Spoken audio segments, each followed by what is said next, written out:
जहाँ मेरे जिला के जनरल सेक्रेटरी मोइनुद्दीन साहब और मस्जिद सबकी खिदमत में सलाम अलैकुम कहता हूँ।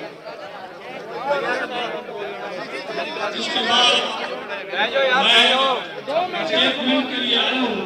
मेरा सिर्फ आज इस आवाम को ये अपील है कि आप चंद दिनों बाद इलेक्शन आने वाले हैं।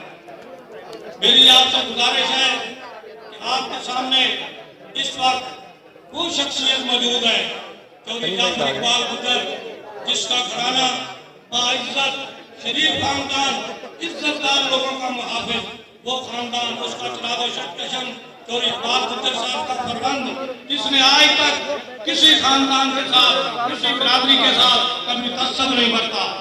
मेरी ये गुजारिश है कि आप लोगों ने, सब लोगों ने